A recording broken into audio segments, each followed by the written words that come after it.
If you are more bothered by Jimmy Kimmel getting potentially canned than you are Charlie Kirk getting assassinated, you may want to take a step back and you may want to just reflect, look in the mirror, and realize you've got it all backwards. 6:05, good morning. It is great to be here on a rainy Thursday across Kansas City on KCMO Talk Radio. So Jimmy Kimmel may be on his way out. He has been put on indefinite leave by ABC. And the outrage that I saw last night from people on cable news was unbelievable.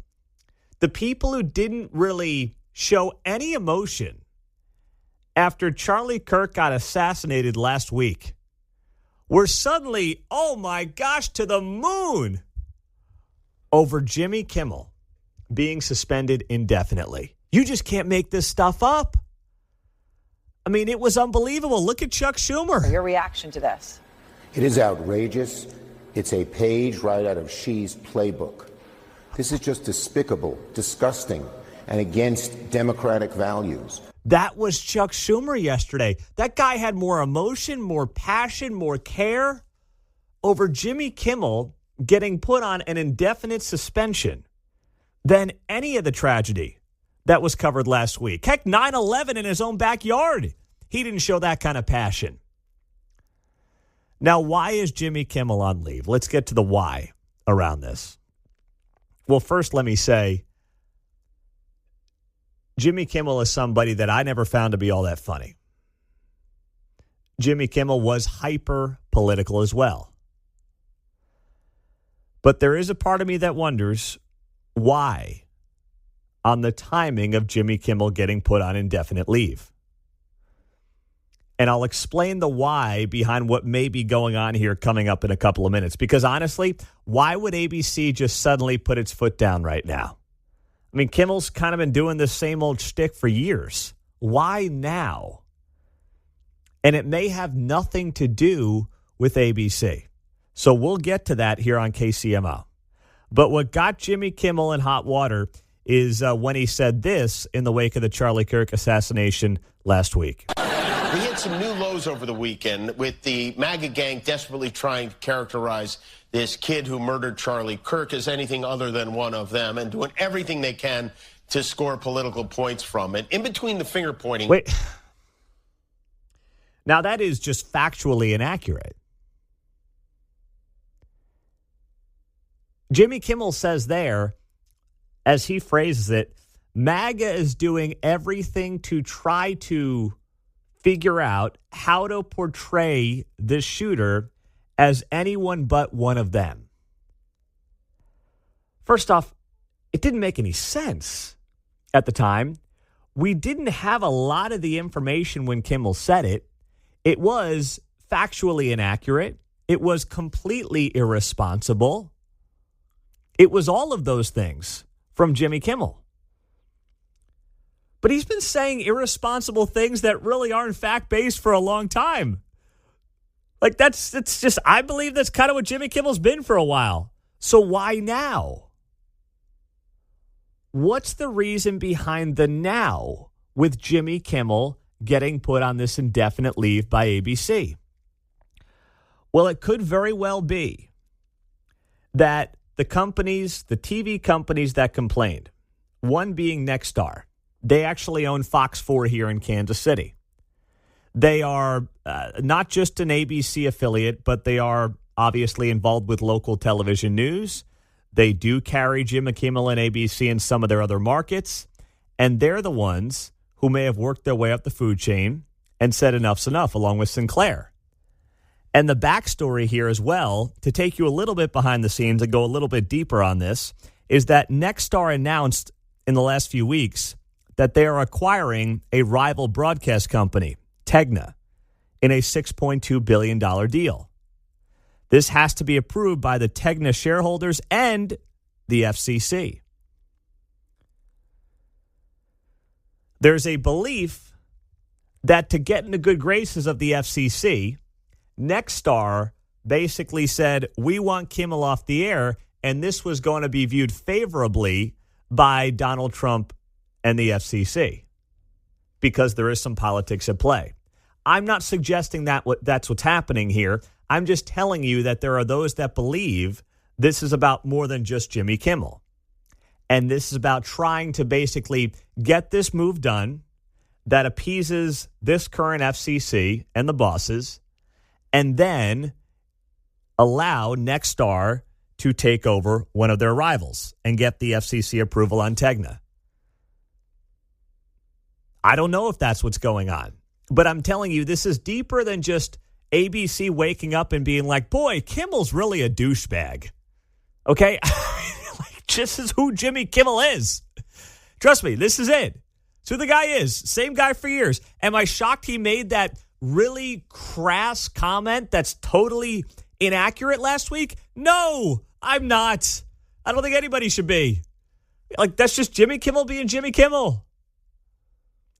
If you asked me which late night guy was going to be a bigger jerk in the wake of Charlie Kirk's assassination, yeah, I would have said flip a coin, Colbert or Kimmel, one or the other. One will try to outdo the other on douchiness. That's just what's going to happen here. So the why now is the more intriguing part of the story.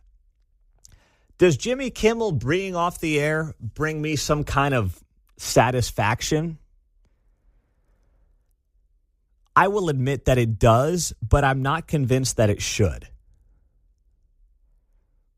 I would love a late night show that just appeals to all of us.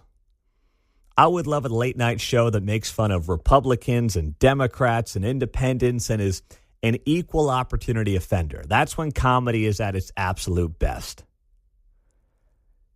It's unfortunately not the world we live in anymore. But I do think somebody who did it and did it well could just absolutely crush it in late night.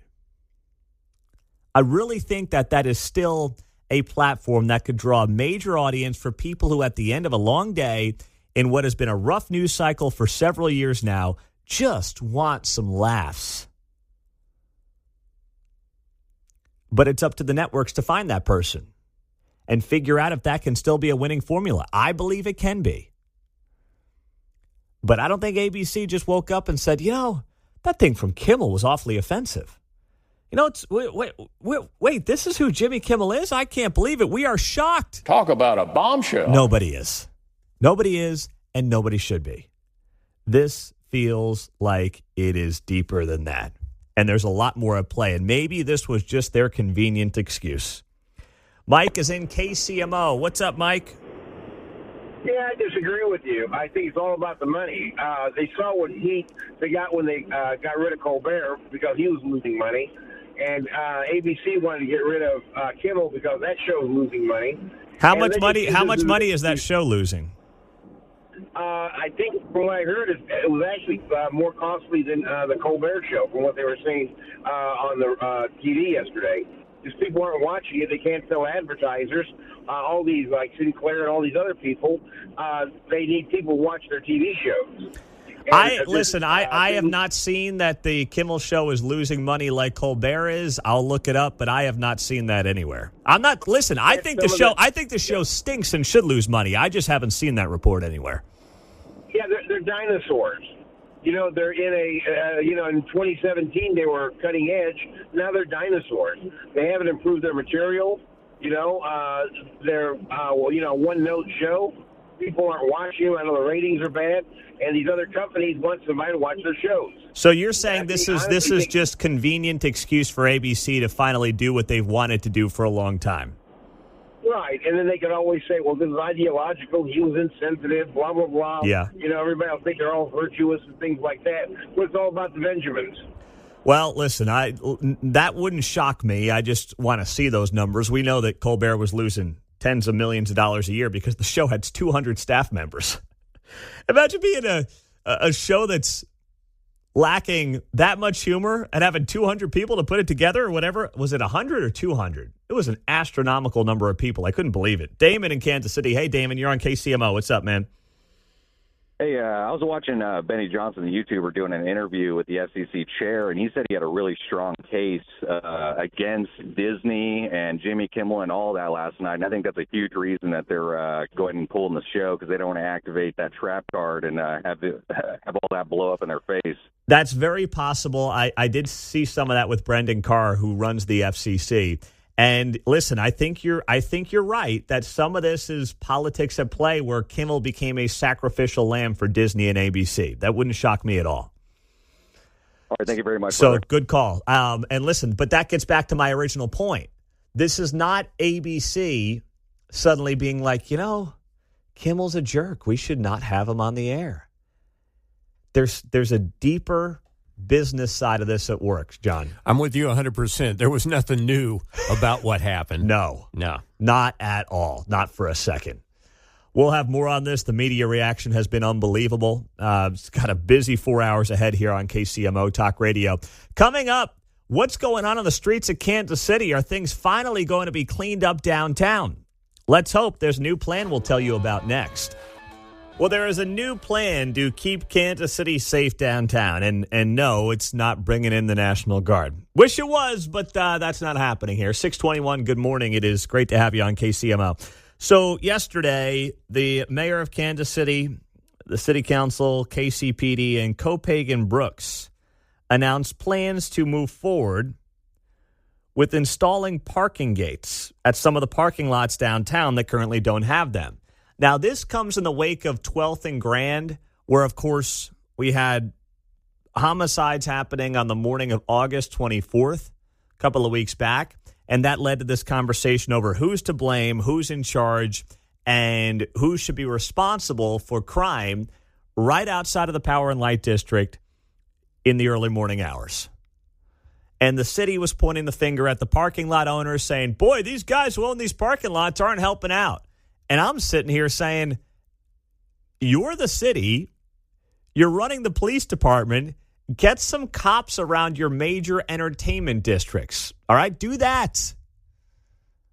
That's what needs to happen in Kansas City, and it sounds like some of both may be happening. I'm encouraged by this, but there still is that 500-pound gorilla in the room that nobody wants to address. So first off, here's what's going on. City of Kansas City and Copagan Brooks are working together to improve safety. Copagan Brooks, which owns a bunch of the parking lots, has recently implemented several new security measures this year, including increased patrols, new physical barriers, and security monitoring systems. They are improving the lighting in the parking lots. Mobile surveillance capabilities were expanded, and they will have more armed on-site security guards being deployed. On top of that, the city also announced it will be focusing on safety initiatives in the downtown area. They have expanded foot patrol on downtown streets. And the city's multidisciplinary public safety task force is collaborating with law enforcement, businesses, security guards, and more to improve safety. This was my big issue when these homicides happened in the parking lot down at 12th and Grand a few weeks ago. How does nobody see at 3 a.m., outside of a major entertainment district, a big group of kids, and that's what they looked like, teenagers, maybe up to their young 20s. How did nobody see these kids walking across the street and beefing in a parking lot at 3 a.m. outside of a major entertainment district? Do you not have a single cop driving around 12th and Grand? I mean, that's primo, Power and Light, bars are emptying, and no one's there? No one sees this? No one notices anything? I couldn't believe it.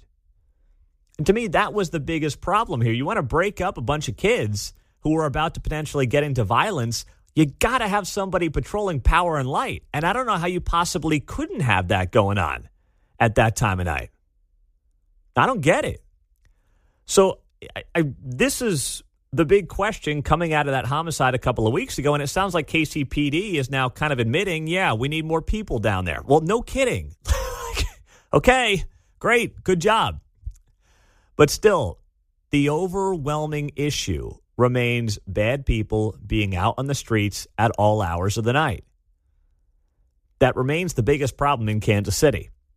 And KCTV5 talked to some folks downtown last night about this new plan, whether or not they think it will improve safety. And take a listen to part of the package here from KCTV5. In response, KCPD is increasing foot patrols and adding off-duty security.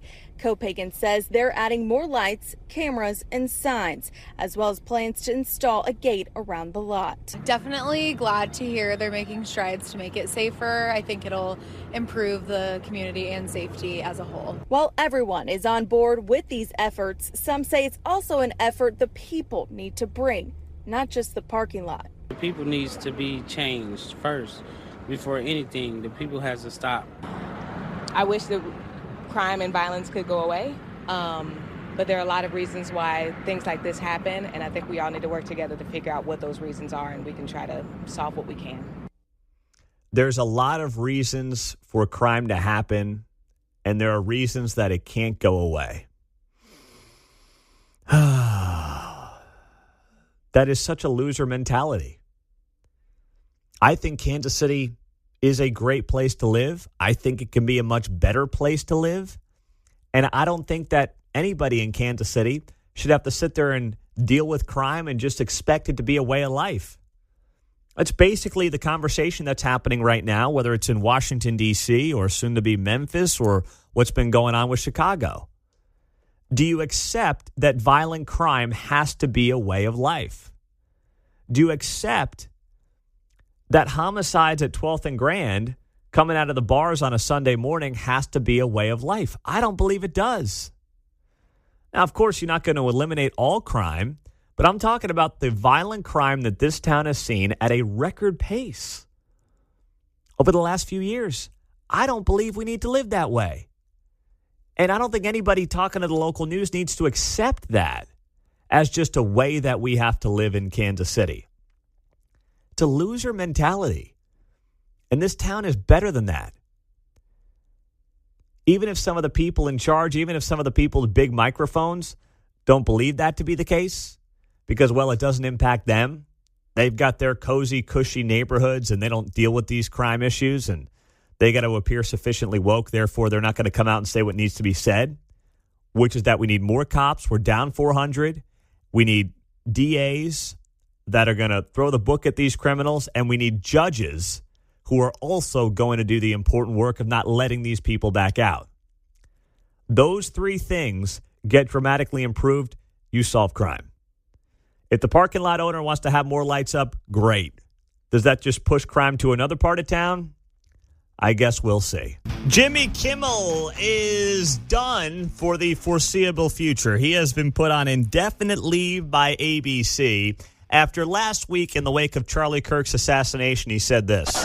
We hit some new lows over the weekend with the MAGA gang desperately trying to characterize this kid who murdered Charlie Kirk as anything other than one of them and doing everything they can to score political points from it. It's just gross. I mean, everything about Jimmy Kimmel's gross. But here's the thing. It's what Jimmy Kimmel and who Jimmy Kimmel is. Jimmy Kimmel saying that is not a surprise to me. Nope. Being the guy who comes out and is like, yep, you know, this guy that killed Charlie Kirk, he's one of theirs. There was zero evidence of that from the moment this thing happened. And then certainly once we got some facts, it became very obvious that's not what this was. But Kimmel decided to go on the air and make this claim. So what happened is that the television affiliate companies, basically the people that own the local TV stations around the country, companies like Nexstar, they own Fox 4 here in Kansas City, but they own other ABC stations around the country, which is where Jimmy Kimmel is. And companies like Sinclair Broadcasting Group. They're the ones who came out and basically said, yeah, we're not running Kimmel. We're done with this guy. We don't want to be affiliated with him. We are preempting him for the foreseeable future. So it was a local decision by these two broadcasting companies. So ABC had no choice, right? Like ABC cannot force the ownership groups in the local markets to run Jimmy Kimmel. So this is basically these companies taking a stand. To use a radio analogy here, let's say this show was syndicated on stations all around the country. If those individual radio owners decided we don't want to run Pete anymore because of reason X, Y, or Z, well, they have the prerogative and the right to do that. They don't have to run the show. Now, they agree to a contract, theoretically, obviously. But if they get mad at something I say, well, it's up to them. They own the station. I don't. That's basically what happened here to Jimmy Kimmel. But now all his friends on cable news are outraged by this. I couldn't believe what I was seeing last night from some of these people. Take a look and listen. Well, don't take a look at Jeffrey Toobin. He's busy. He's busy. You know, the old five-knuckle shuffler there, Jimmy Kimmel, Jeffrey Toobin. Yep. Yeah, he's the guy who got blown out of CNN because he was busted leaving his Zoom video open while he was pleasuring himself. So somehow they brought him back. But Jeffrey Toobin, Zoomin' with Toobin, was very upset by Jimmy Kimmel and what happened last night. Here he was on CNN. Of all things to be offended by, I've heard a lot more offensive things said in the aftermath of this terrible, awful event than that, and it just shows they are looking for reasons to get Jimmy Kimmel, and they manufactured one out of something that is, hardly a dramatic departure from what lots of people are saying. Well, who are lots of people? I mean, Jimmy Kimmel is not the nameless, faceless Twitter troll under the handle of, Bob 123875643.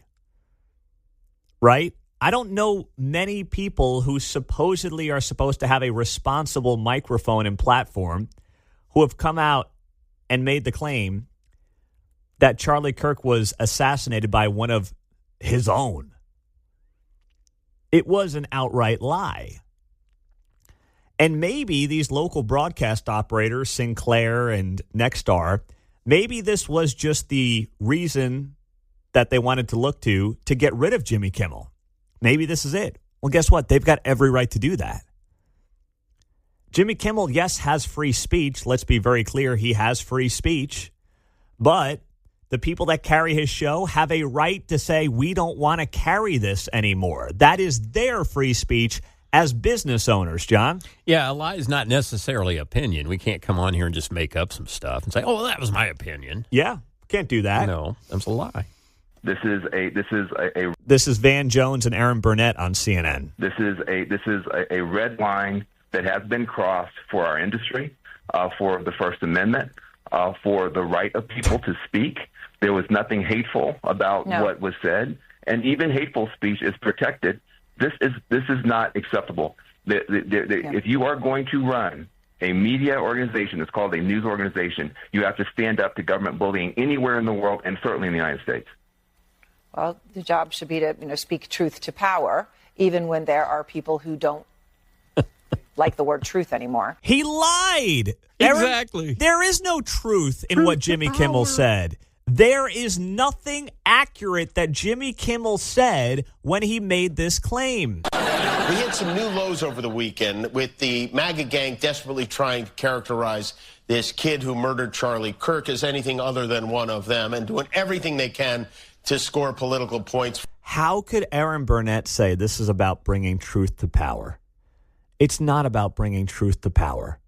In fact, it's the opposite. He lied. He lied about one of the most monumental stories of the generation. And he did it knowing full well what he was doing. There's nowhere for him to get this kind of information. So for Sinclair and Nexstar to make the decision that they're taking him off the air, they have every right to do that. It's what we've talked about the last couple of days. When you sit there and say, well, I've got free speech. Yes, you have free speech. You have the right to go out there and say whatever you want on the street corner. All right? You have the right to do that. But you do not have the right to go to a broadcast company and then lie. And you just don't have the right to do that. Go ahead, John. It's interesting that their critique included the fact that they're a news organization. Yes, all the more reason that you shouldn't lie. Exactly. Yep. Exactly. Thank you. Let's go to Victor in Parkville. What's up, Victor? Hey, the thing is, what is this truth to power thing? The government had nothing to do with it. And as far as it's a free speech issue, yes, absolutely 100%. Correct. The network has the right to direct what kind of free speech is on its network, and they prefer not to have lies on their network. If you don't like it, any of you newscaster guys, then quit. Go sell ice cream on the corner. I don't care. If you don't like what the network's doing, you have every right to tender your resignation and depart the industry. Bye. Don't let the door hit you on the way out. That's exactly right. These networks do not owe anything to Jimmy Kimmel. Sinclair doesn't owe anything to Jimmy Kimmel. Nexstar does not owe anything to Jimmy Kimmel, and even ABC doesn't. It's literally the free market at work. It's the people that own the local stations who said, we're sick of this guy, and this is our final straw. Him lying on the air about the motivations of the assassin of Charlie Kirk. They have every right to do that. And for these people to go on cable news and try to defend Jimmy Kimmel and be more outraged by Jimmy Kimmel being suspended indefinitely than, in some cases, the Charlie Kirk assassination. Are you kidding me? And that's what you heard last night. I mean, it was all over television. Whether it's Zoom In with Tubin, whether it's Van Jones and Aaron Burnett, I've got more. I mean, Chuck Schumer was outraged. Your reaction to this? It is outrageous. It's a page right out of Xi's playbook. This is just despicable, disgusting, and against democratic values. Oh, my goodness. It's against democratic values for a company to not run a TV show that, frankly, isn't doing well, doesn't appeal to a wide swath of the audience. That right there is what you're telling me is a threat to democracy and something out of President Xi's playbook in China? Where do you guys make this stuff up? Mark in Overland Park. Hey, Mark. Hey, Pete. Actually, a little bit in the spirit of Charlie Kirk, what's really beautiful about the situation is Jimmy Kimmel did it to himself. Nobody had to be mean to him or anything like that. He simply did it to himself. And actually, I mentioned to John, I went online last night looking for a Jimmy Kimmel T-shirt just to be able to say goodbye, Jimmy Kimmel, but just to be able to be done with his vitriol and his nastiness that he brings to the table. So anyway, if you guys want to buy up some T-shirts, I'm in. Are there any T-shirts even out there? There were not last night, but Don mentioned maybe they're out there today. Well, maybe we need to start something and put the KCMO logo on it. Thank you, Mark. I appreciate it, my man. That's maybe a good business decision for us to make here. Coming up on KCMO, we've got Mayor Lucas at 7:30 on 95.7 FM. And then we also have to dive into this coming up. We've got the menu prices for the big hotshot steakhouse here in Kansas City. You know, it's not as insane as I thought it might be based on something we heard last week. I have the numbers for you next. All right, we've got some numbers here. 1587 opened up yesterday, the Patrick Mahomes and Travis Kelce Steakhouse down there at the Lowe's Hotel. So last week, our buddy, his name is Farzin Vasugian. He does a Chiefs podcast. He somehow got himself in to eat there at 1587.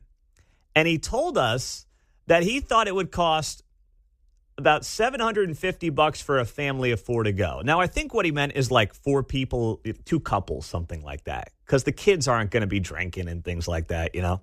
So what he really meant, I think, was if four people went out, you, your spouse, and another couple, it'd run you about $750. So the menu's out. We finally have some prices here. And, you know, they're not as bad as I thought they were going to be based on what Farzin was telling us last week. I'll give you a great example here. The drink prices. You can get a Noble Margarita for $18. Now, there are drinks that go up to $33. You've got salads that, you know, listen, a $21 salad for a wedge isn't cheap, but it's not overly offensive if it's supposed to be the best steakhouse and restaurant in town. You got a farm salad for $19. Expensive, don't get me wrong. But I had this envision in my head of like $30 salads and $50 appetizers. And it's really not the case. You got tuna tartare is $29. The shrimp cocktail is $27. You got the steak tartare is $37. So, not cheap at all. But I just had a higher number in my head based on what he was saying. Steaks, 6-ounce filet, $59. You got the bone-in strip for $78.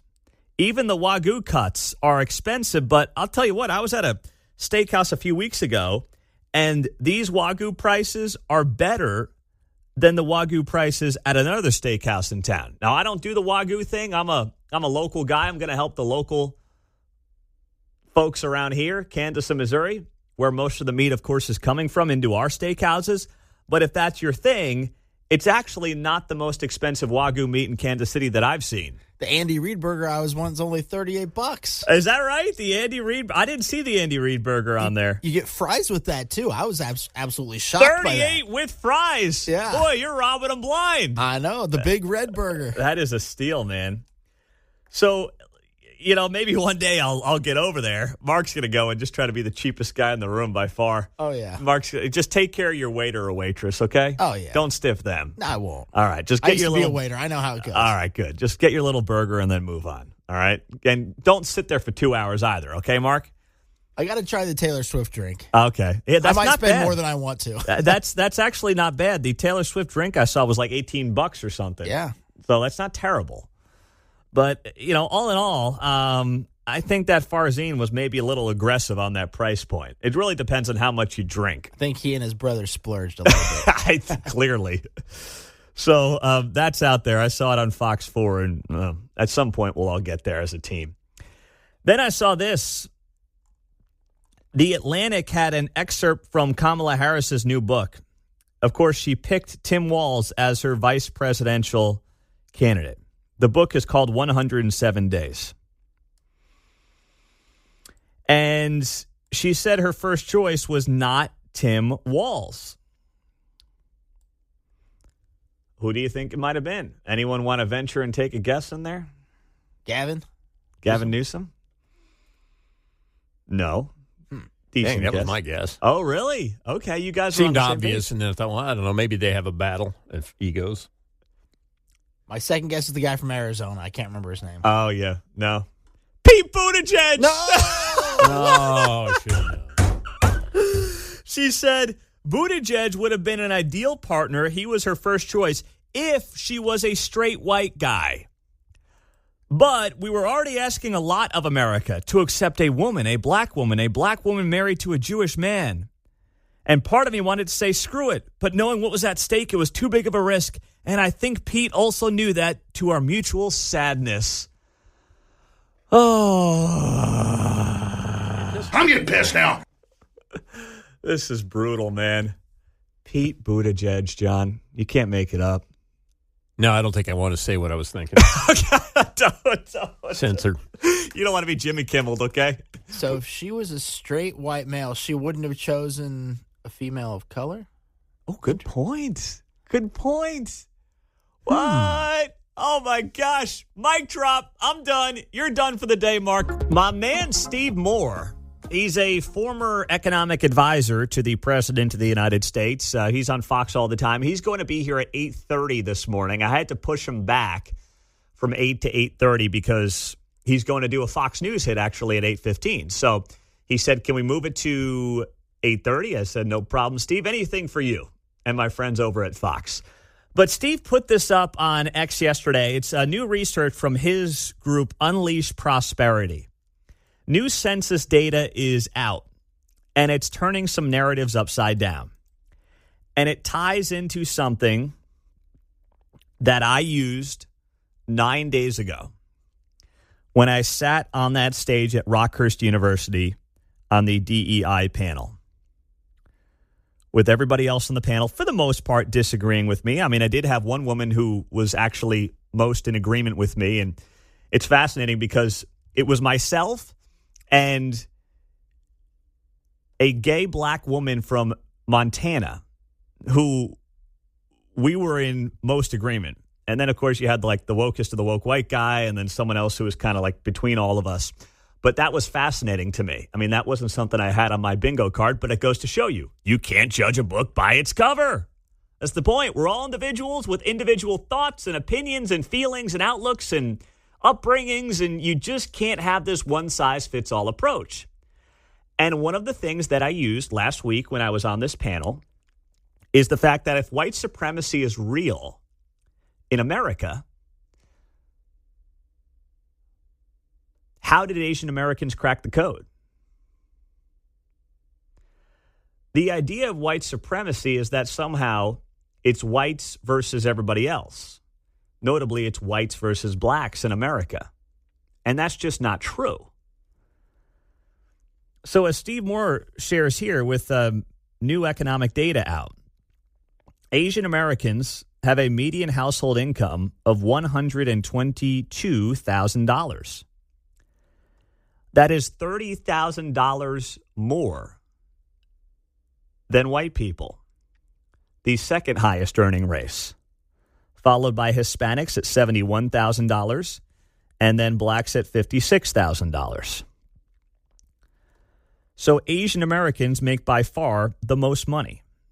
Whites are second. Hispanics are third, and Hispanics are closing that gap, and they're closing it relatively quickly. So it continues to blow up the entire narrative that somehow America is a white supremacist nation. It can't be if the highest earners in the country are Asian Americans. It can't be. Now, what else fits into this? Why might this be the case? I don't believe that Asians, because of their race, are just inherently smarter than anybody else. Whites, blacks, Hispanics. I mean, I don't think that's true. I've not seen any evidence of that. What I do know is another important data point. Asian Americans, as a race, have the lowest percentage of single-parent households in the country. Second to that is whites, then Hispanics, and then blacks. I don't think it's a coincidence that the racial group that has the lowest percentage of single-parent households also happens to end up being the highest earning income race in the country. I don't think that's just a coincidence. In fact, I think there's a lot of evidence and data that suggests that's why they earn the most money as a racial group. So that came out yesterday from Steve Moore, and he will be here coming up at 8:30 to talk about that. Plus, the Fed cutting interest rates by 1/4 percentage point yesterday, which is what we expected, but also coming out of that from Jerome Powell is that more rate cuts could be coming this year, which I'm not wild about. I do worry about stagflation, but Steve Moore will break all that and more down coming up on KCMO.